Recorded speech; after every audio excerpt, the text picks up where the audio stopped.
बिस्मिल्लाहिर्रहमानिर्रहीम। अच्छा भाई, हमने ऑडिट रिपोर्ट शुरू किया था और हमने कहा था कि भाई ऑडिट रिपोर्ट को समझने के लिए पहले आपको ये पता होना चाहिए कि ऑडिट रिपोर्ट होती कैसी है और दिखती कैसी है। कैसी? अच्छी ना। अच्छा, तो अगर ऑडिट रिपोर्ट जैसी दिखती है वो हमें पता लग जाए तो हमारे लिए चीज़ें समझना थोड़ी सी आसान हो जाती हैं। तो हमने कहा भाई सबसे पहले ऑडिट रिपोर्ट के कंटेंट्स के अंदर आप कहते हैं कि भाई एक हेडिंग होनी चाहिए जो कि कहेगी इटसेल्फ कि ये एक इंडिपेंडेंट ऑडिटर की रिपोर्ट है। फिर आप एड्रेस ही करेंगे कि भाई किसको ये एड्रेस की जा रही है, जो कि एज एप्रोप्रिएट होगा। It can be the share holder, it can be director, bank और इन्वेस्टर, कोई भी हो सकता है। चलें जी, खैर, पर 99% केसेस में कौन होता है? शेयर होल्डर, क्योंकि रेगुलेटरी ऑडिट्स ही होते हैं। अगर स्पेशल ऑडिटर डायरेक्टर ने अपॉइंट किया तो this can be address to director as well. ये हमने सीखा। इसके बाद हमने ये देखा कि भाई सबसे पहले सबसे काम की बात आएगी जो कि है ओपिनियन। अब मैं जिससे पूछूंगा वो बताएगा। ऑनलाइन वालों प्लीज आप बता सकते हैं, जल्दी से बता दे भाई। नहीं, ओपिनियन की शुरुआत कहां से होगी, जल्दी बताओ।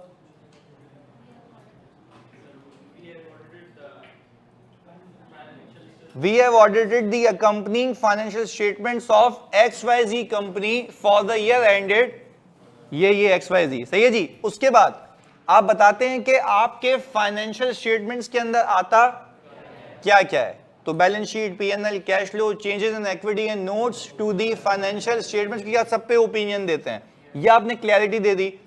इसके बाद इसी की कंटिन्यूशन में आगे क्या लिखते हैं, जल्दी सोच के। क्या, कैसे कैसे लिखते हैं लफाजी? ऑनलाइन वालों प्लीज बताओ।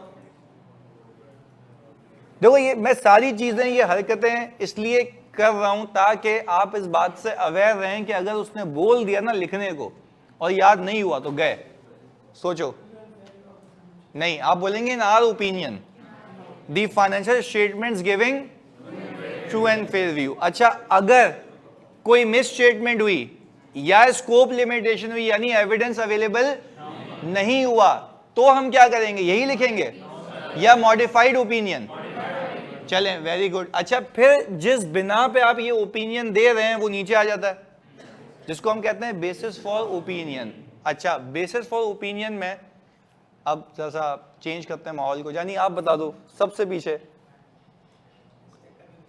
वैसे ही जल्दी जल्दी प्लीज, सबसे आखिर में। हाँ, इसके बाद बेसिस फॉर ओपिनियन के अंदर हम एक पार्टिसिपेटिव माहौल है ना, हम सीख रहे हैं। अगर याद भी नहीं है तो वो भी बोल लो, कोई इशू वाली बात नहीं, हम स्विच हो जाएंगे। हाँ जी, बेसिस फॉर ओपिनियन शुरू कहां से होता है, जल्दी प्लीज। तुम लोग नहीं बोलोगे, ऑनलाइन वालों तुम बोल सकते हो।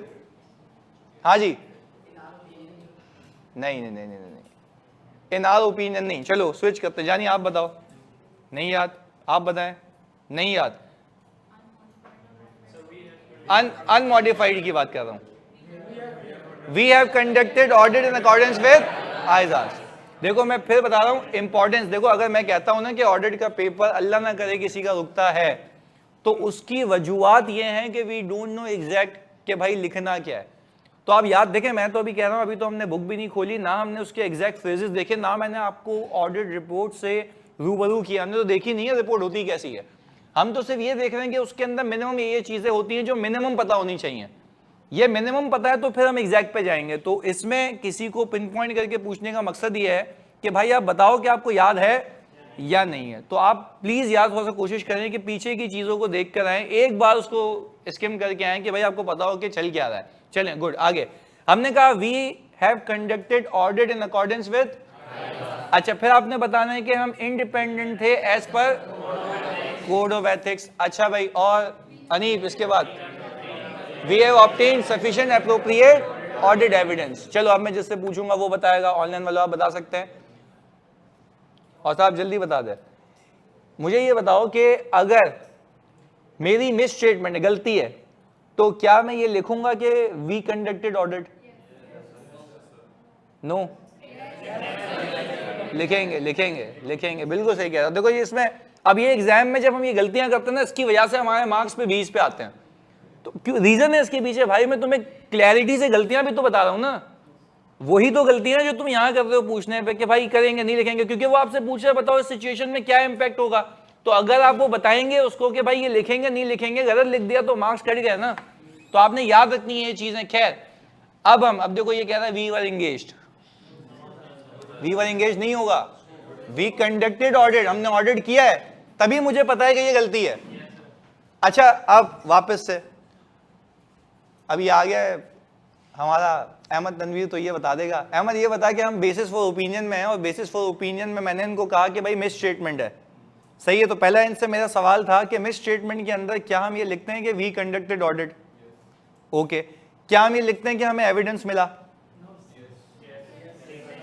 लिखते हैं एविडेंस मिला, तभी तो तुम कह रहे हो गलती है, सही है। तो अब ये सही कर रहे हैं हम, मतलब यही पूछ के यही सही होगा जो याद रहेगा तुम लोगों को। खैर हम लिखते हैं। अच्छा व्हाट इफ मुझे कोई भी सबूत नहीं मिला, तो स्कोप तो मैं लिखूंगा वी कंडक्टेड ऑडिट, तो मैं लिखूंगा एविडेंस मिला? नहीं लिखेंगे। अच्छा अगर एविडेंस नहीं मिला या कोई मिस स्टेटमेंट है, तो इन दोनों केसेस के अंदर मैं बेसिस फॉर ओपिनियन में वो वजह बताऊंगा कि नेचर ऑफ गलती क्या थी या नेचर ऑफ स्कोप लिमिटेशन क्या था। ये तो हो गया आज तक का रिवीजन, सही है, जिसके अंदर आपका heading, addressee, opinion, basis for opinion. अगले कंटेंट पे चलते हैं, सही है जी, आ जाओ भाई अगला content,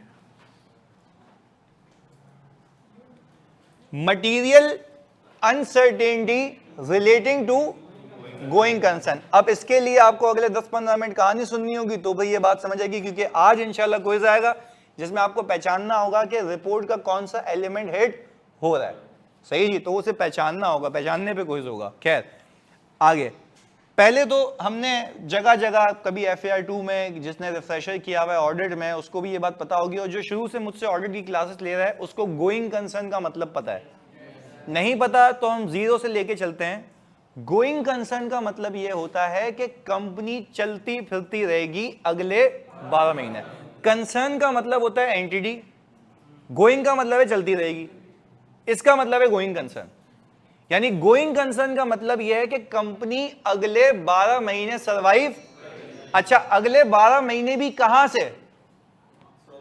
from the reporting date, from the, चलें अब यहां पे लिख लेते हैं। हमने कहा कि भाई अगर मैं बात करूं 31 दिसंबर 2023 की, यह है हमारी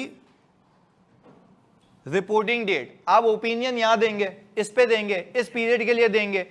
अच्छा अब मेरी एक्सपेक्टेशन यह है कि यह कंपनी नेक्स्ट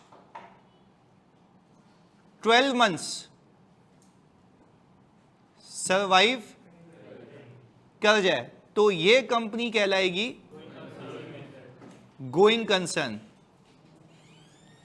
अच्छा ये कंपनी अगले 12 महीने सरवाइव कर जाए तो कहलाएगी, अगर नहीं कर पाई तो नॉन गोइंग कंसर्न, ऐसा ही है।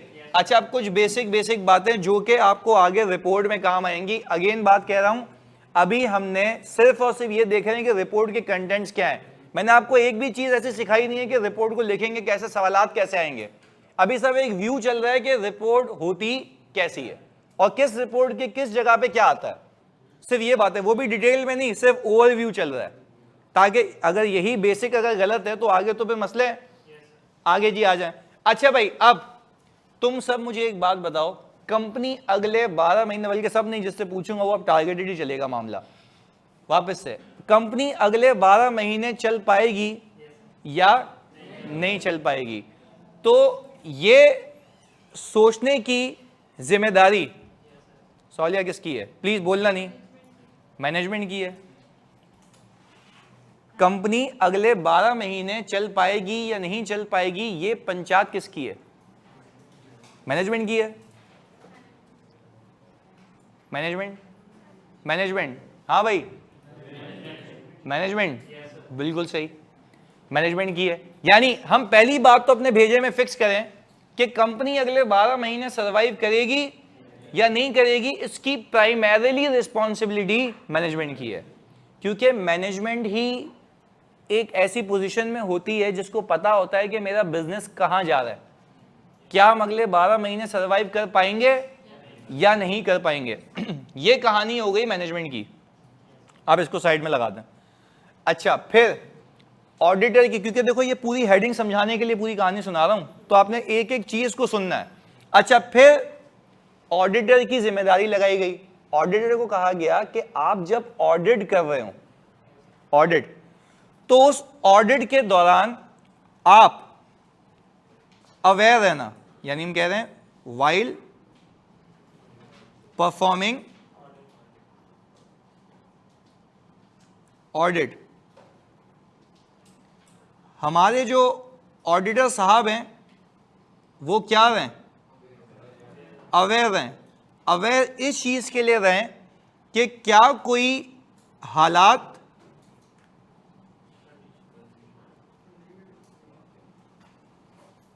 या वाकयात तो नहीं है, इवेंट, सर्कमस्टेंसेस, कंडीशन, ऐसे हालात वाकयात तो आपको नहीं दिख रहे जिससे आपको यह शक हो कि कंपनी अगले 12 महीने नहीं चल पाएगी। वापस से आप ऑडिट कर रहे हैं, आपने रिस्क असेसमेंट की, आपने एंटिटी की अंडरस्टैंडिंग ली, आपने कहा एंटिटी एक्सपोर्ट करती है, फॉरेन एक्सचेंज का रिस्क आ गया, फॉरेन एक्सचेंज का रिस्क आ गया, एंटिटी का कॉम्पिटिटर आ गया जो आपसे कम प्राइस पे माल बेचना शुरू हो चुका है, इसका मतलब है आपकी एनआरवी का लॉस का रिस्क आ गया। ये सब आपको कैसे पता लगा? जब आपने एनवायरनमेंट को समझा। कैसे पता लगा? अच्छा, आप एक हाईली रेगुलेटेड एनवायरनमेंट में ऑपरेट कर रहे हैं तो आप पे पेनल्टीज का खर्चा है, क्योंकि अगर आपने ब्रीच किया तो आप पे पेनल्टी लगेगी। अच्छा, अगर ब्रीच किया तो पेनल्टी लगेगी, तो ऑडिटर का रिस्क है, तो ऐसा तो नहीं कि उसने कोई पेनल्टी छुपाई हुई हो, तो risk of under statement of penalty expense. तो ये सारी चीजें हमने वहां सीखी हैं, ये अंडरस्टैंडिंग के वक्त था। फिर वो कह रहा है कि भाई जब आप as and when audit perform कर रहे होते हो तो आपको बाज औकात कुछ चीजें पता लगती हैं। वो चीजों में से क्या क्या चीजें, मैं एक एक करके एग्जांपल देता हूं। एक एंटिटी थी हमारी सेल्सॉफ्ट टेक्नोलॉजीज, वो एक आईटी कंपनी थी। उसके, अच्छा उसका मैं ऑडिटर नहीं था, पर उसकी पूरी अकाउंटिंग, बुक कीपिंग, पूरे अकाउंटिंग के सिस्टम मैंने बना के दिए थे, क्योंकि ईवाई के पास असाइनमेंट आया था। ऐसी कंपनी जो सिर्फ एक दिन की 15 लाख रुपए की डोनेशन करती थी, एक दिन की, क्योंकि वो बोलते थे भाई कमा दे तो अल्लाह की राह में लगाओ भी। वो उनका था अपना सेटअप, हमें तो बोलते थे, जो हम तो करवा देते थे मॉडल से अकाउंटिंग वगैरह जो भी है। वो तो बात समझ आ गई। एक दिन ऐसा हुआ कि भाई उस कंपनी के 2 ओनर्स थे, ज्वाइंट ओनर्स, 50% एक के पास, 50% एक के पास। ओनरशिप कितनी है? 2 लोगों की, 50 एक के पास, 50 एक के पास। अब बात समझिएगा, तो जो प्रॉफिट आते थे वो भी 50-50। अच्छा, बट मसला ये था, सीन ये था कि जिसमें एक बंदा था वो इतना कॉम्पिटेंट था कि उसके नीचे सारी आईटी की चीजें कंट्रोल थी, यानी उसको प्रोग्रामिंग आती है, उसको मार्केटिंग आती है, सारी चीजें उसको आती हैं। और जो दूसरा बंदा है वो सिर्फ दोस्ती यारी में बैठा हुआ है, चीजें मैनेज कर रहा है, पैसे लगाए हुए, पर उसको कुछ आता नहीं है। अब एक सवाल है मेरा आपसे, इस इदारे में उसी वक्त में जब हमारे पास 2 साल के लिए इसकी बुक कीपिंग का असाइनमेंट था, क्योंकि वो लिस्टिंग में जा रही थी, वो लिस्टेड कंपनी होनी चाहिए, तो लिस्टिंग के लिए रिक्वायरमेंट है आप 3 साल के अकाउंट्स ऑडिट कराएं, किसी अच्छी फर्म से कराएं और एसईसीपी में जमा कराएं, और फिर पाकिस्तान स्टॉक एक्सचेंज की सारी रेगुलेशंस को पूरा करें तो आप लिस्टिंग में जा सकते हैं। तो उसके लिए वो हमसे बुक कीपिंग करवा रहे थे, वो सारी चीजें चल रही थी। एक दिन अचानक से ये हुआ कि उसका जो पार्टनर था वो उड़ के चला गया, उसने अपनी कंपनी बना ली, यहां का 70% बिजनेस वो अपने पास ले गया, रेवेन्यू 70% रेवेन्यू, क्योंकि लिंक किसके थे? वो जो हमारी फाइनेंशियल मॉडलिंग है या इंजीनियरिंग है, सॉफ्टवेयर इंजीनियरिंग किसको आती है? उसी को आती है। वो सारा बिजनेस अपने पास लेके चला गया। इस पूरी कहानी से सीख ये मिलती है कि आपकी जो की रिसोर्स है किसी कंपनी के अंदर, जिस पे पूरा इदारा डिपेंड करता है, अगर वो चला गया तो कंपनी के गोइंग कंसर्न के रिस्क फैक्टर्स अराइज होते हैं। कंपनी के गोइंग कंसर्न के, तो आप जब गोइंग कंसर्न का चैप्टर खोलेंगे, जो हम अलग से भी करेंगे, उसमें लिखा हुआ है कि आप अवेयर रहें, कहीं आपको बकाया रिस्क फैक्टर के साथ साथ कहीं गोइंग कंसर्न का रिस्क फैक्टर तो नहीं दिखता, और वो रिस्क फैक्टर ऑब्वियसली आपके सामने घूम रहे होंगे, आपने पिक करना है। सिमिलरली सवाल में भी पिक करना है। अब जो पूरी कहानी सुनाई, इससे सीख ये मिली ना कि की एम्प्लॉय की पर्सनल का चले जाना और उसकी रिप्लेसमेंट ना होना क्या एक गोइंग कंसर्न की अलामत है? यानी गोइंग कंसर्न के रिस्क फैक्टर की अलामत है, यानी की एम्प्लॉय का चला जाना is the risk of going concern. क्या मसला है? अच्छा, क्या ये रिस्क बाकी रिस्क से अलग है? यस, ये छोटा मसला नहीं है। तो क्या ये रिस्क नहीं है? तो क्या वो एक्सचेंज रेट वाला रिस्क नहीं था? तो सर इसके अलावा पेनल्टी वाला रिस्क नहीं था भाई, वो अपनी जगह है, ये अपनी जगह। तो कहता ये कि जब तुम एंटिटी का ऑडिट कर रहे हो ना, तो भाई खुदा के वास्ते अवेयर रहना। हो सकता है तुम्हें कोई ऐसी बात पता लग जाए जिससे तुम ये कहो कि एंटिटी के गोइंग कंसर्न के मसले एग्जिस्ट करते हैं। यहां तक बात क्लियर है? इसकी एक और एग्जांपल देते हैं, एक क्लाइंट था हमारा, टर्किश क्लाइंट था, जोरलू एनर्जी। वो क्या करता था? विंड पावर से एनर्जी बनाता था। किससे? विंड पावर से। जैसे सोलर से आती है तो विंड पावर से भी आती है। अच्छा भाई, जब विंड पावर से एनर्जी आ रही थी तो उसका एक ही कस्टमर था, वो बना के उसको सप्लाई कर रहा है, उस कस्टमर ने कहा भाई मैं अपने ये ब्रीच कर रहा हूं कॉन्ट्रैक्ट और मैं पेनल्टी देने को तैयार हूं। उसने बोला तुमसे अच्छा है मैं खुद ही कर लूं भाई। उसने क्या किया? इस कॉन्ट्रैक्ट को खत्म कर दिया। अच्छा, अब मुझे एक बात बताओ, एम्प्लॉय बैठे हुए हैं, सेल्स फोर्स बैठी हुई है, सब बैठे हुए हैं, ऊपर रेवेन्यू स्ट्रीम जीरो हो गई। क्या मेरे पास पैसे हैं? क्या मैं ऑपरेशन चला सकता हूं? तो बाज औकात आपको सवाल में लिख के देगा कि की कस्टमर, मेजर कस्टमर चला गया। अब बच्चे बेवकूफी करते हैं एग्जाम में, वो बोलेगा भाई ये कस्टमर था वो चला गया। ओ भाई, उसके जाने से कोई फर्क नहीं पड़ेगा। फर्क कब पड़ेगा? की या मेजर कस्टमर चला जाए। तो क्या ये गोइंग कंसर्न के रिस्क फैक्टर की अलामत है? तो भाई ये होते हैं गोइंग कंसर्न के रिस्क फैक्टर, जब आपको पता लग जाते हैं, जब आप एंटिटी की अंडरस्टैंडिंग ले रहे होते हैं। एक और चीज सुनो, फिर हमने कहा कि भाई एक एंटिटी का मैं ऑडिट करने के अभी, क्योंकि इसके लिए तो मैं डिस्क्लोज भी इसलिए कर सकता हूं क्योंकि वो सारी चीजें पब्लिक हैं और फाइनेंशियल स्टेटमेंट्स में डिस्क्लोज हैं। मैं अक्सर भी एग्जांपल देता हूं, Pakistan international bulk terminal PIBTL मेरा एक क्लाइंट था। अब हमने उसको विड्रॉ कर दिया, मतलब विड्रॉ किया, रिपोर्ट देके खत्म कर दिया। खैर समझिएगा, उसने लिया हुआ था बैंक से लोन, फॉरेन बैंक से। कौन से बैंक से?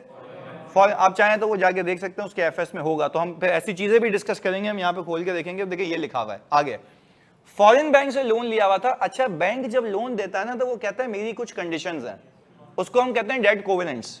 क्या कहते हैं? उधार देने की शर्तें। ये पूरी नहीं की तो उसमें ये लिखा हुआ होता है, बात समझिएगा, उसमें ये लिखा हुआ होता है कि भाई आपका डेट इमीडिएटली वापस ले लिया जाएगा। तो ये तो हो गई उसकी कंडीशंस। अब जिस इदारे का हम ऑडिट कर रहे थे PIBTL, वो करता क्या था जरा सुने।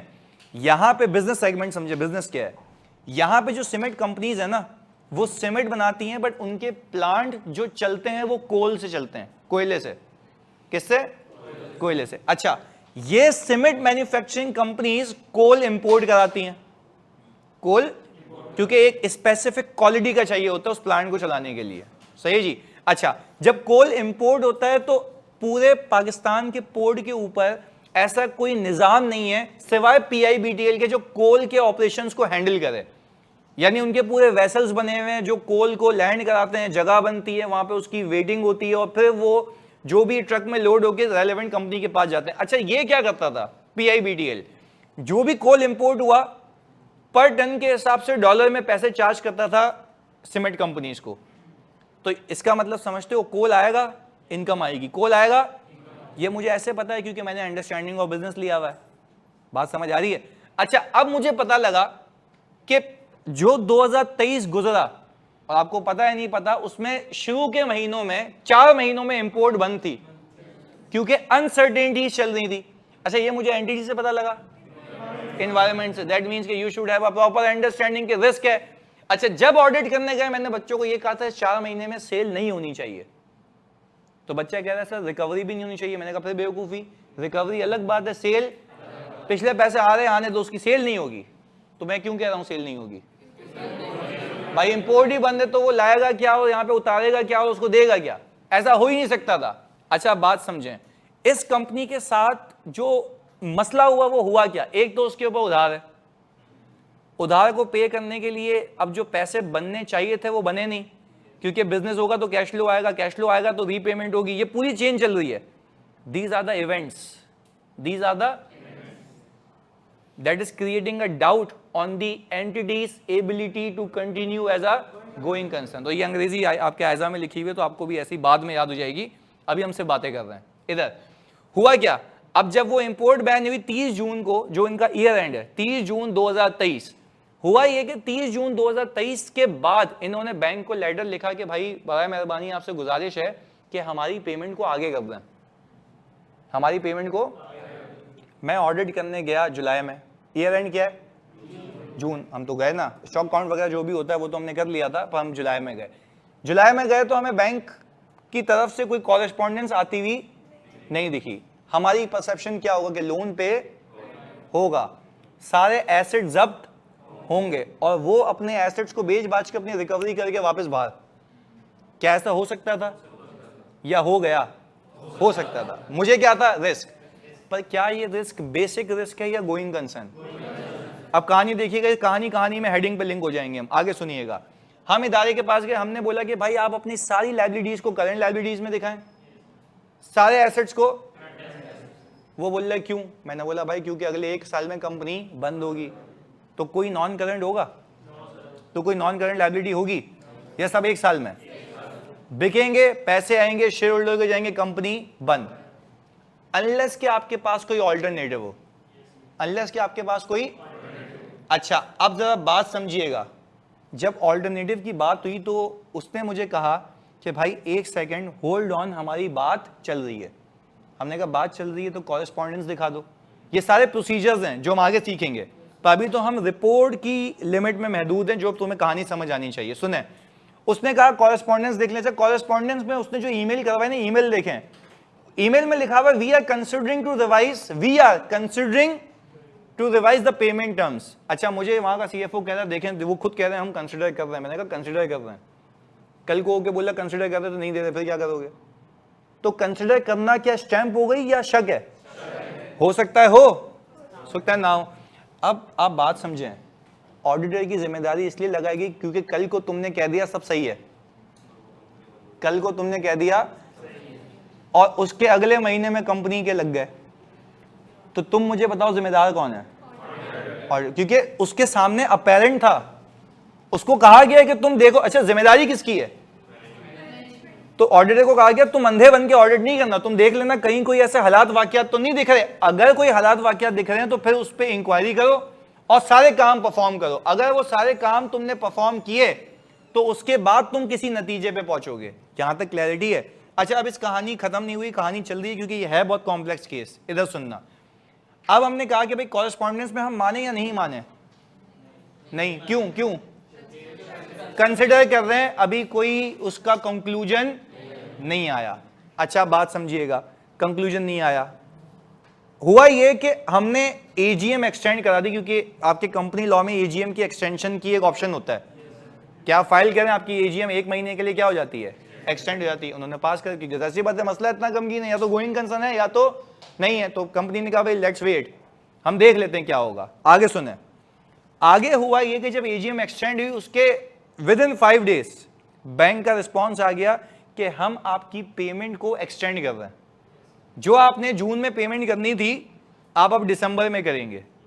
अच्छा, हम भी थे ऑडिटर, हमारा दिमाग भी अलग। मैंने कहा भाई दिसंबर में तो करेंगे, मैं तो सितंबर तक पहुंच चुका हूं, मैं सितंबर तक, अभी भी कैश नहीं है तुम्हारे पास, कहां से लाओगे? तो उसने बोला सर हम आपको अपना फाइनेंशियल प्लान बना के देते हैं। क्या बना के देते हैं? अच्छा, फाइनेंशियल प्लान मतलब कि projected FS, projected cash flows, projected. उसने बोला भाई प्रोजेक्टेड कैश फ्लो में मैं इतने मेरे पास इंपोर्ट आएंगे, इतने टन की सेल होगी, इतना पैसा आएगा। मैंने कहा अच्छा, ये जो आप कह रहे हैं ना ये होगा, तो पहले बताओ अभी तक 3 महीने में कितना हुआ है? और अगर ये होगा तो इंपोर्ट ऐसे थोड़ी ना कॉल करके सुबह उठ के बोलेंगे कोल आ गया, या कोल का ऑर्डर हो जाता है। तो जो ऑन हैंड ऑर्डर्स हैं आपके पास वो बताएं वो कितने हैं। क्या इससे मुझे एक सबूत मिलेगा कि इनको पैसे मिलेंगे? अच्छा, अब जब मैंने प्रोजेक्शंस को देखा ना, ये वाकई हुआ, ये पूरी कहानी रियल है कि भाई ये चल रहा है इस क्लाइंट पे। अच्छा, जब मैंने प्रोजेक्शंस देखी ना तो वो उस कैश को पूरा करने के लिए काफी नहीं थी। अभी भी गोइंग कंसर्न का मसला है, क्योंकि चलो यही चीज जो 30 जून को हुई है फिर कब हो जाएगी? दिसंबर में। अच्छा, फिर क्लाइंट कह रहा है, अब क्लाइंट तो अपने आप को बचाने के लिए कुछ भी कहेगा, बोलेगा देखिए इंटरेस्ट तो पे कर सकता हूं ना। मैं कह रहा हूं I am least concerned about interest. मैं कह रहा हूं प्रिंसिपल पे हो पाएगा। इन एनी केस दोनों केसेस में ब्रीच है। फिर इसी पोजीशन पे आ जाओगे, फिर ऑडिटर को कौन पकड़ेगा? Share holder. बोलेगा तुम अंधे थे, तुमने ऑडिट नहीं किया, तुम कह रहे हो सब सही है, वो तो पैसे लगा के बैठे हुए हैं, तो आप क्लियर पिक्चर दें।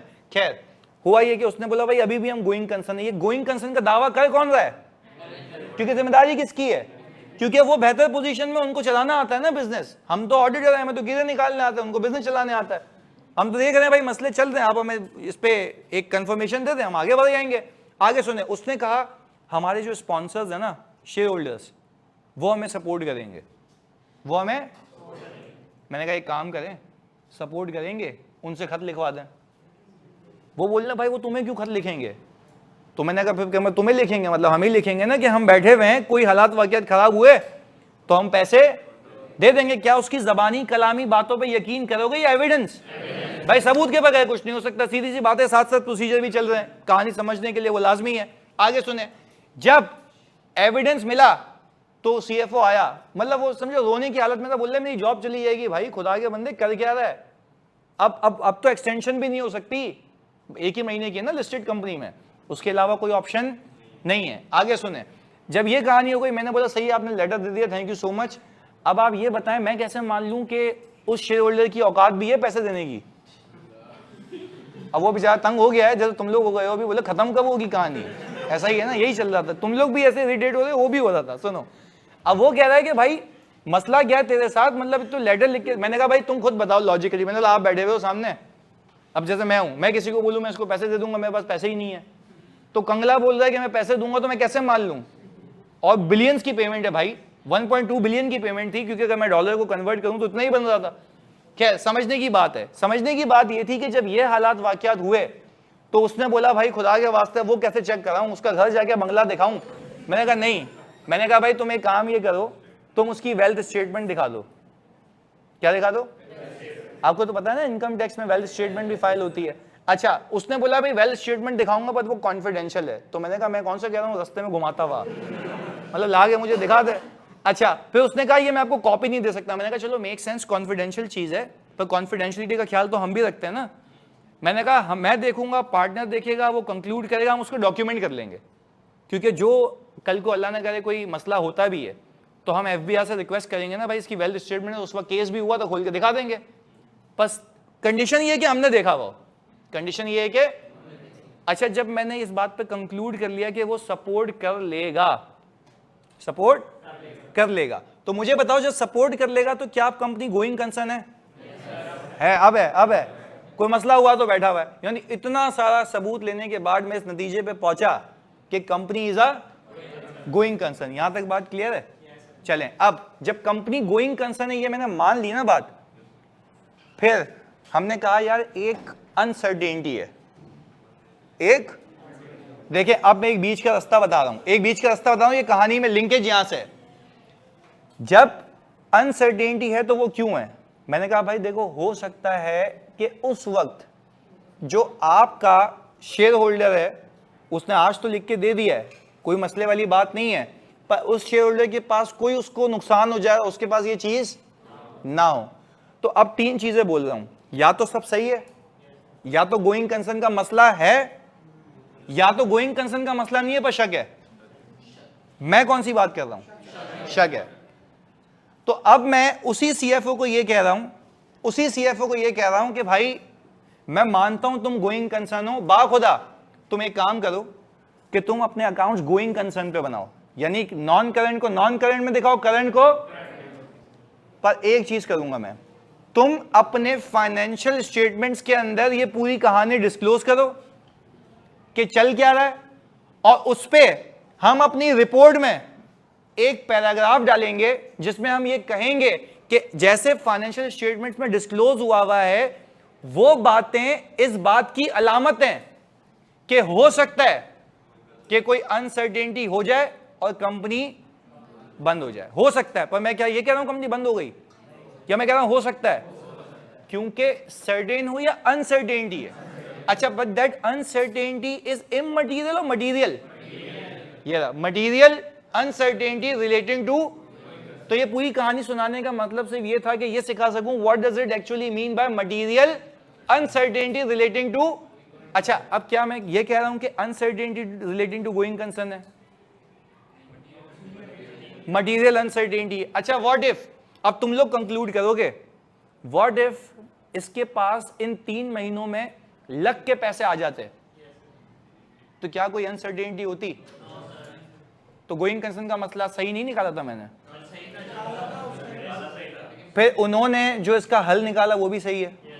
तो क्या गोइंग कंसर्न कंपनी है या नहीं है? गोइंग कंसर्न है। फिर अपने आप से दूसरा सवाल पूछो, क्या कोई मटीरियल अनसर्टेनिटी बची या सब सर्टेन हो गया? तो क्या यह पैराग्राफ डालने की मस्ती होनी चाहिए? नहीं। तो यानी आपने एक बात नोट करनी है, यह पैराग्राफ ऑडिटर अपनी रिपोर्ट में तब डालेगा जब गोइंग कंसर्न कंपनी हो, बशक हो, एक अनसर्टेनिटी हो कि भाई हो सकता है ये हो जाए। यहां तक बात समझ आती है? तो ये पूरी कहानी सुनाने का मतलब ये था कि भाई यहां पे सिर्फ अनसर्टेनिटी आती है। अभी इसके आगे और कहानी सुनते हैं, पहले ये लिख लें आप। क्या कंपनी जिंदा है, चल रही है भाई, प्रॉफिट्स कर रही है।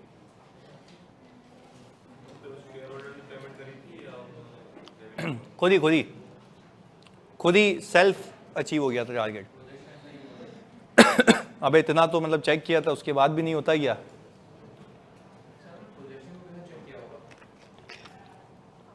बताता हूं पानी पी के।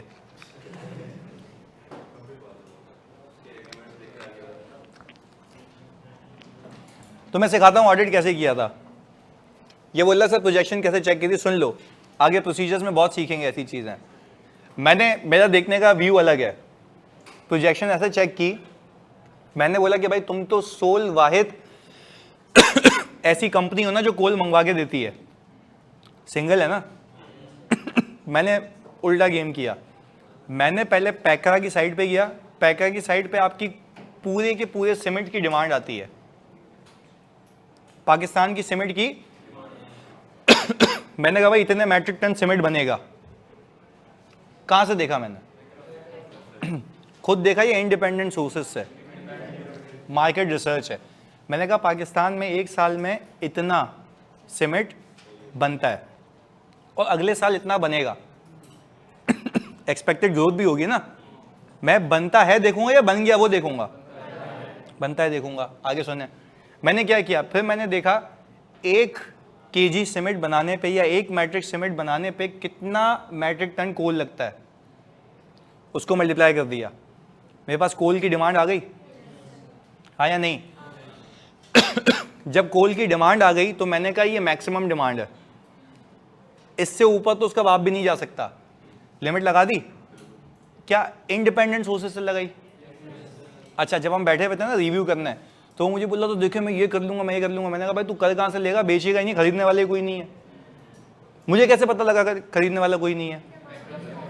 भाई मैक्सिमम जो सीमेंट बना रहे हैं उस पर इतना कोल दरकार है, तो उससे क्यों? मैंने कहा चल भाई तू 5% एक्स्ट्रा मंगवा ले, मैक्सिमम बफर होगा ना, और क्या होगा।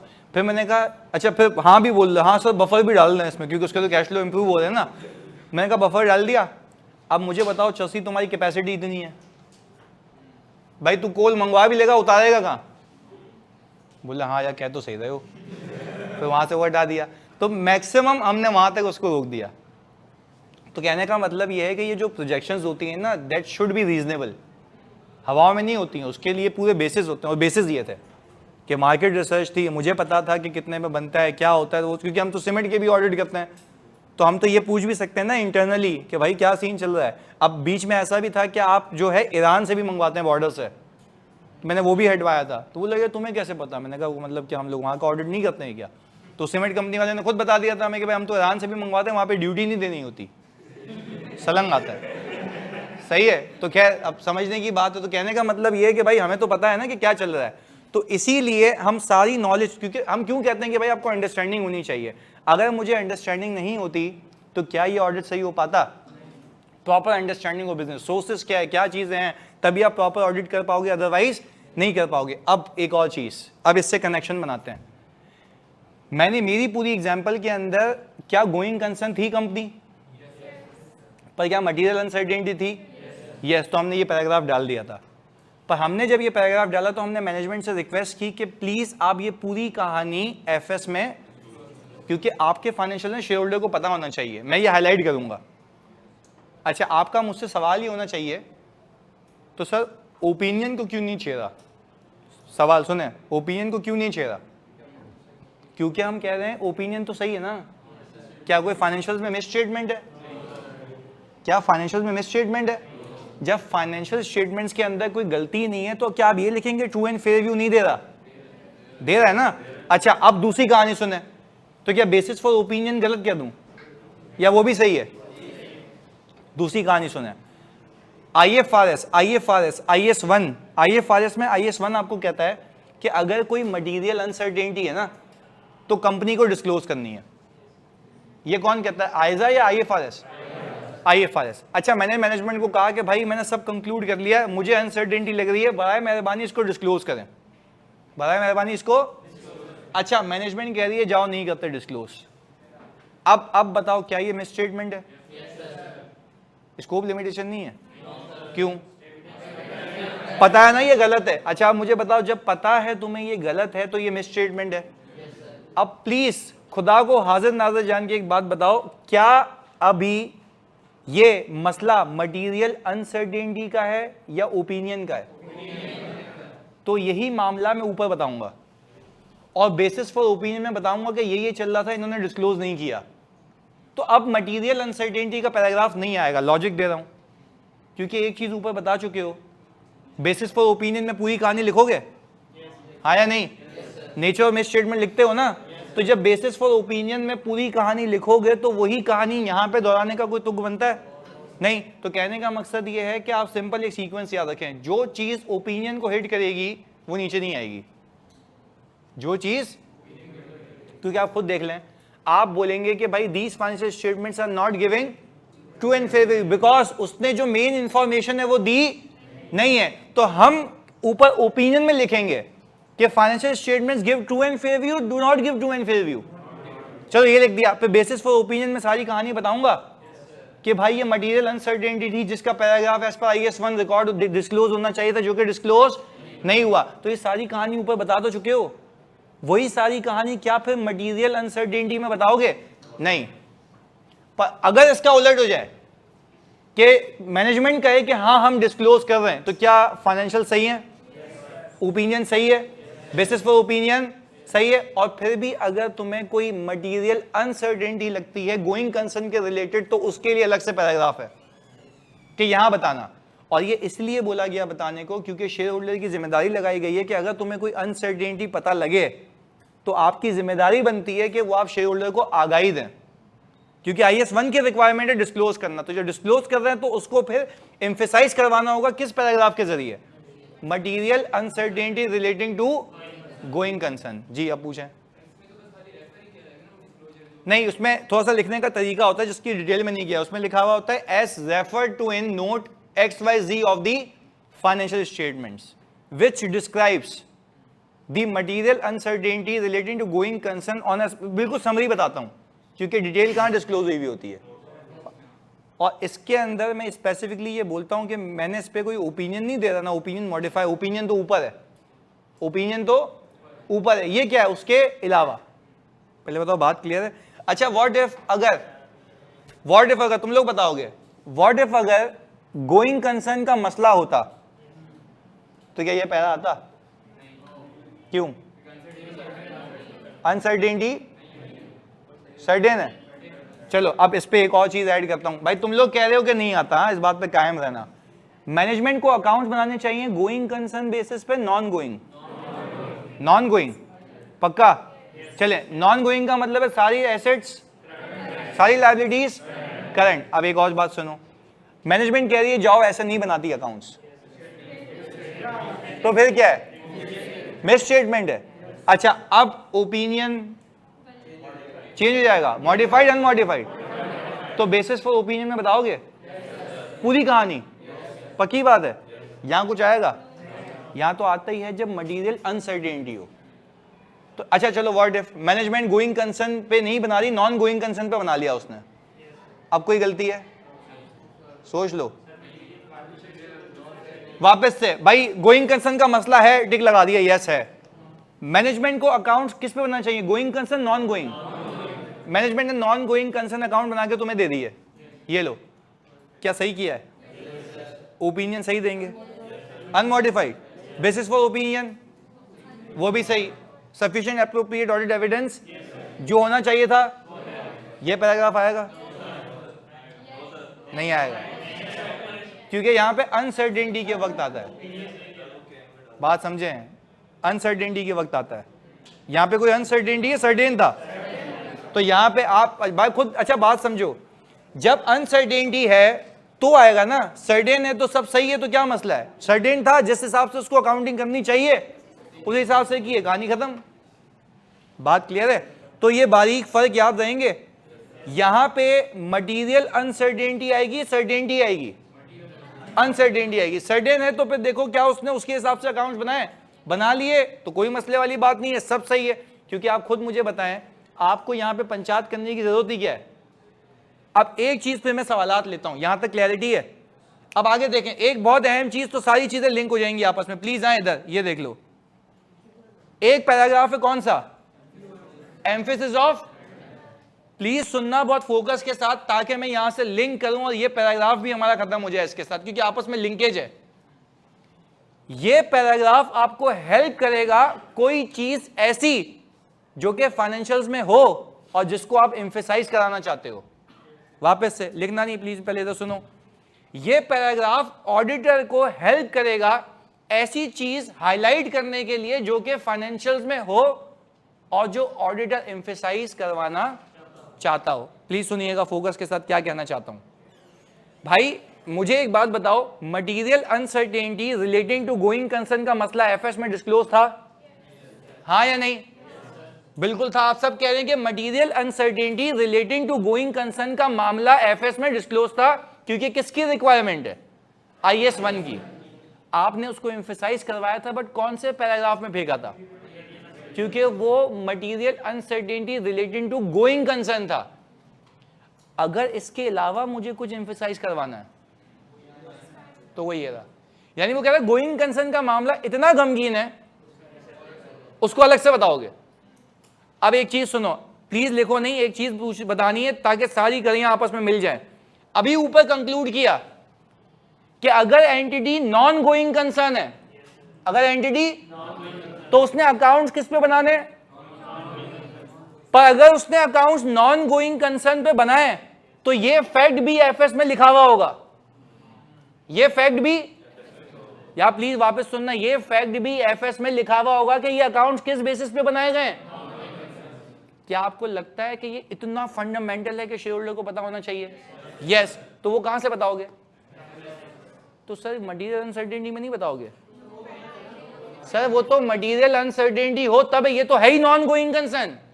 तो अगर ये बताना चाहते हो कि भाई ये अकाउंट्स किस बेसिस पे बनाए, तो क्या आपको नहीं लगता कि वो फाइनेंशियल स्टेटमेंट्स की यूजर की अंडरस्टैंडिंग के लिए लाजिम है? लाजिम मतलब इसकी जबान में फंडामेंटल। क्या लिखा हुआ है? अब देखो यहां से रीड करता हूं तो सारी चीजें आपस में कनेक्ट हो जाएंगी। इधर देखो, वो कहता है एम्फेसिस ऑफ मैटर तब दोगे जब तुम्हें लगे if in the auditor's judgment matter is fundamental to the, मुझे बताओ क्या यूजर की अंडरस्टैंडिंग के लिए फंडामेंटल है? कैसे, क्यों? बोल भी रहा है यूजर की फाइनेंशियल स्टेटमेंट की अंडरस्टैंडिंग के लिए लाजमी हो। तो क्या ये बात उसको पता होनी चाहिए कि ये अकाउंट्स नॉन गोइंग पे बने हुए हैं? तो क्या ये मैटर अगर मुझे रेफर करना है तो क्या मटेरियल अनसर्टेनिटी में करूं या यहां पे? अच्छा, मटेरियल अनसर्टेनिटी में तो तब करता जब मैं कहता गोइंग कंसर्न है और मुझे शक है, तो वो बात अलग है, ये बात अलग है। दोनों में लाइन क्रिएट हुई हुई है, फर्क समझ आता है। और आगे देखो, वो कहता है और मैटर एडिक्वेटली। अच्छा, अगर फाइनेंशियल में एक चीज डिस्क्लोज नहीं होगी तो हाईलाइट क्या कराओगे? यानी आप ईओएम डाल दो, बोल दो वहां जाके देख लियो। बोलेगा कहां जाके देख लूं भाई, एफएस में कहीं तो होगा ना। अच्छा, क्या आपका दिल करे कि एम्फेसिस में कुछ भी डिस्क्लोज करो या मैटर फंडामेंटल होना चाहिए? आंसर, मैटर इज फंडामेंटल जब ऑडिटर को लगे कि वो बहुत लाजिम है। किसको समझने के लिए? फाइनेंशियल स्टेटमेंट्स को समझने के लिए, फाइनेंशियल स्टेटमेंट्स को। अब एक चीज तुमसे पूछता हूं, एक केस चल रहा है कंपनी पे, एक वो एफएस में डिस्क्लोज हुआ हुआ है क्योंकि हारने के चांसेस प्रोबेबल नहीं है, नहीं है ना, हारने के चांसेस प्रोबेबल। वो क्या हुआ होगा? डिस्क्लोज। भाई पॉसिबल और अनलाइकली में डिस्क्लोज होता है ना, लाइकली और प्रोबेबल में रिकॉर्ड होता है। अच्छा, अब मेरे ऑडिटर भाई को ये लग रहा है कि अगर ये केस हार गए ना तो एक ह्यूज पेनल्टी आएगी, एक ह्यूज पेनल्टी आएगी, बट उससे गोइंग कंसर्न का मसला नहीं है। उससे गोइंग कंसर्न का मसला। तो अब तुम एक एक करके जवाब दो, क्या कोई मटीरियल अनसर्टेनिटी है, क्या गोइंग कंसर्न है, पर क्या तुम्हें लगता है कि यूजर की मुतवज्जा होना चाहिए? पक्का? तो फाइनेंशियल्स में इतनी चीजें सब करोगे या सिर्फ ये? क्योंकि तुम समझते हो कि ये लिटिगेशन है, ये एक्सेप्शनल लिटिगेशन है। अच्छा, एक्सेप्शनल लिटिगेशन का मतलब ये है कि ऐसा केस जो कि अगर हार गए तो यूजर को इंपैक्ट करेगा, पर क्या वो कंपनी को उड़ा देगा, या कोई और मसला है, या सिग्निफिकेंट है जो कि मैटर एडिक्वेटली एफएस में डिस्क्लोज हुआ है, तो क्या उसके लिए एम्फेसिस दोगे, हाँ या नहीं? चलें जी, अब कहानी पूरी। अब मैं सिचुएशन बोलूंगा, तुमने जवाब देना, सिचुएशन बोलूंगा, तुम लोगों ने जवाब देना। 3 चीजें हो गई हैं वापस से। मैंने कहा कि एंटिटी का गोइंग कंसर्न का मसला मुझे लग रहा था, वो मामला हल हो गया, वो मामला हल हो गया। मेरे सवाल को सुनना, इसमें ब्लेंडर नहीं मानो, जिससे पूछूंगा वो बताएगा। बहुत फोकस के साथ, ऑनलाइन में तो तुम बता सकते हो, प्लीज बीच में नहीं बोलना। मैंने कहा कि भाई एंटिटी के गोइंग कंसर्न का मसला चल रहा था, ये सारे मामला किए, प्रोसीजर किए, मामला हल हो गया। मटीरियल अनसर्टेनिटी मुझे लगती है, और मैनेजमेंट ने मटीरियल अनसर्टेनिटी एफएस में डिस्क्लोज नहीं की। ओपिनियन हिट होगा या मटीरियल अनसर्टेनिटी का पैराग्राफ आएगा या ईओएम? भाई ये कह रहे हैं कि ओपिनियन हिट होगा, पक्की बात है, और वहां पे बताओगे क्या मसला है बेसिस फॉर ओपिनियन में। वेरी गुड यार। अच्छा अब सुनो प्लीज, इस पे एग्जामिनर का सवाल, अब देखो मैं थोड़ा सा तुम्हें पेपर से कनेक्ट करूंगा। इस पे एग्जामिनर बोले तुमसे, if you conclude that EOM is not to be included, if तुम कंक्लूड कर रहे हो कि ईओएम नहीं आएगा, तुमसे एज इफ के कोई जूनियर आके पूछ रहा है कि अगर तुम कंक्लूड करते हो तो ईओएम क्यों नहीं आएगा, तो बताओ कि ईओएम क्यों नहीं आएगा। और वह फंडामेंटल नहीं है। आप समझे, एक एक एक एक एक एक एक चीज डिस्क्लोज नहीं है, डिस्क्लोज नहीं है। अगर आपने ये लिख दिया ना कि फंडामेंटल नहीं है, हट जाएगी एग्जामिनर की। मैटर बहुत फंडामेंटल है पर डिस्क्लोज, तो डिस्क्लोज नहीं है तो गलती है, गलती है तो मिस स्टेटमेंट है। मिस स्टेटमेंट कहां जाती है? ओपिनियन में। देखो पहली कंडीशन क्या है, फंडामेंटल और एडिक्वेटली क्या हो, तो क्या मैटर फंडामेंटल है? तभी तो आप कह रहे हो इतनी पंचायत है। तो क्या ये डिस्क्लोज है? नहीं है जी। तो फिर वही तो कह रहा हूं ना, वो तो पूछा ही मैंने ना। मैं कह रहा हूं इफ यू कंक्लूड के ईओएम नहीं आ रहा तो क्यों नहीं आ रहा। देखो फिर आप 2 मिनट। अच्छा भाई सुनो, देखो अब तुम ना एग्जामिनर को भी चैलेंज कर रहे हो, यानी मुझे, सही है बात समझो। कहने का मतलब ये सिचुएशन या तो ए होगी या तो बी होगी। ए सिचुएशन आपको कह रही है, देखो मैं कह रहा हूं ओवरथिंक खुदा के वास्ते ऑडिट के पेपर में नहीं करना, जो सिचुएशन है वो। अब तुम पेपर में बैठो, अच्छा अगर ये डिस्क्लोज हुआ हो तो मैं भी लिखता, जो सवाल है उसका जवाब है, दैट्स इट। ओवरथिंक नहीं। मैं पूछ क्या रहा हूं, मैं बोल रहा हूं गोइंग कंसर्न का मसला था, और ये तो पूरी कहानी बना के दूंगा मैं। तो गोइंग कंसर्न का मसला है, हमने रिजॉल्व कर लिया, मटीरियल अनसर्टेनिटी लग रही है, डिस्क्लोजर नहीं दिया हुआ। इसके आगे मैं ये क्यों कह रहा हूं कि डिस्क्लोज हुआ होता तो ये होता। सवाल पर इसी की लिमिट में देना ना जवाब। मैं कह रहा हूं अगर डिस्क्लोज नहीं हुआ तो मिस स्टेटमेंट है, और मैं कह रहा हूं इसी हालात वाकयात पे अगर तुम कंक्लूड कर रहे हो कि एम्फेसिस और मैटर नहीं दूंगा तो उसकी वजह बताओ। क्योंकि फाइनेंशियल स्टेटमेंट में डिस्क्लोज नहीं, और इसकी अंग्रेजी ऐसी बनती है, in order to give emphasis और matter paragraph, matter should be adequately disclose. तो ऐसे लिखना है यहां से उठा के, in order to give emphasis matter should be, and here the matter is not adequately disclosed in the, so in this case opinion should be modified। आगे देखो क्या लिखा हुआ है, provided that, बोल रहा है अगर ये सब भी हो, क्या लिखा हुआ है, auditor is not required to, इसने खुद अलग कर दिया। इसने बोला कि जिस वजह से ओपिनियन मॉडिफाई हो रहा हो तो वो ईओएम में, क्योंकि वो वाला मसला है, ये मसला है, वो मसला है। गलती कहां आती है, या यहां आएगी। चलो तुम्हारे लिए थोड़ा और कॉम्प्लेक्स करते हैं, थोड़ा लरस जाओगे इसको सुन के। तो सुनो, कहने का मकसद क्या है। मैंने बोला इदारे ने डिस्क्लोज कर लिया, अब सोच के बताइयो, सही है जी, क्योंकि तूने मस्ती की है कि डिस्क्लोज होगा नहीं, तो डिस्क्लोज हो गया, सही है। प्लीज हाँ फोकस, तुम लोग भी सोचोगे, अच्छी बात है ये पूछता है। डिस्क्लोज कर लिया, पर डिस्क्लोजर में जो फैक्ट्स हैं वो सही नहीं लिखे, तो डिस्क्लोज तो हुआ है, मिस स्टेटमेंट है। एडिक्वेटली डिस्क्लोज तो अभी भी ओपिनियन, तो तुम मटीरियल अनसर्टेनिटी क्यों नहीं दे रहे? नहीं सर्टेन नहीं है तो मटीरियल अनसर्टेनिटी पर डिस्क्लोज नहीं किया, यानी वो कह रहा है जिस मसले की वजह से ओपिनियन का भंड होगा ना वो ईओएम नहीं हो सकता। ईओएम तो तब होता है जब ऐसा मामला हो कि सब सही हो फिर भी तुम हाईलाइट कराना चाहते हो। दोनों में फर्क समझ आया? पक्की बात है यानी क्लियर है ना? चलें जी एक और केस, तू पूछ ले पहले कुछ है तो।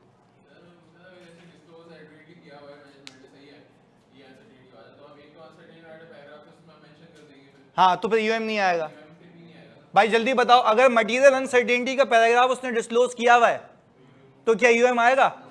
या ये उस पैराग्राफ की बात है? उस पैराग्राफ की बात है। जब उस पैराग्राफ की बात है तो यहाँ अच्छा तुम खुद सोचो, एक तुम शेयर होल्डर रिपोर्ट पढ़ा लेटा हुआ, वो बोल रहा अच्छा ये है, फिर यूएम में तुम जाके बोल लो अच्छा फिर देख ले जाके, बोले ऐसी कितनी इंपॉर्टेंट बात है कि 2 बार वहीं भेज रहा है। सही है ना? तो एक बार बता दिया ना, तो एक बार बता दे तो दूसरी बार बताने की नीड नहीं है। सही है जी। चलो अब एक और केस भाई, गोइंग कंसर्न का मसला था जानी, अभी बिल्कुल खत्म, भूल जाऊंगा मैं 2 मिनट, अल्लाह की कसम भूल जाऊंगा, याद करके आया हूं 2 मिनट प्लीज 2 मिनट पक्का सुन लो भाई। आखिरी केस है इधर भाई, मैं कह रहा हूं एक केस चल रहा है कंपनी के ऊपर, सही जी, और फाइनेंशियल्स में डिस्क्लोज हुआ है, मैं क्या करूं? और सही डिस्क्लोज हुआ है, क्या करूं? ईओएम नहीं जाएगा यार, फंडामेंटल और यूजर की अंडरस्टैंडिंग के लिए। मैं तो कह रहा हूं सिर्फ केस डिस्क्लोज हुआ है, मैं तो ये तो नहीं कह रहा एक्सेप्शनल केस डिस्क्लोज हुआ है, शब्द ही नहीं पिक कर रहे अल्फाज। सही है, इधर सुनो भाई, बताओ कुछ भी नहीं करेंगे ना, तो ये तुम्हें सिर्फ आज की क्लास के अंदर सिर्फ अवेयर कराना था कि ऑडिट में बारीकियां कितनी है, बस क्लैरिटी है। लास्ट वाला वापस सुन लो भाई, सब सुनो, इसने बोला इसलिए बोल रहा हूं वापस, इधर सुनो जल्दी से भाई। मैंने कहा फाइनेंशियल्स में केस डिस्क्लोज हुआ हुआ है, सही डिस्क्लोज हुआ हुआ है, तो मैंने इन सबसे पूछा क्या करोगे, इन सबने एक साथ बोल दिया यूएम। इन्होंने ये तो कह दिया कि एडिक्वेटली डिस्क्लोज है, बट क्या यूजर की अंडरस्टैंडिंग के लिए फंडामेंटल है या नहीं है? नहीं, पहले वे नहीं, गलत बात, मैंने क्या कहा था? फंडामेंटल होना चाहिए। तो मैंने जो एग्जांपल दी थी कि अकाउंट्स नॉन गोइंग कंसर्न पे बने हुए, क्या ये यूजर के समझने के लिए लाजमी है या नहीं है? This matter is fundamental.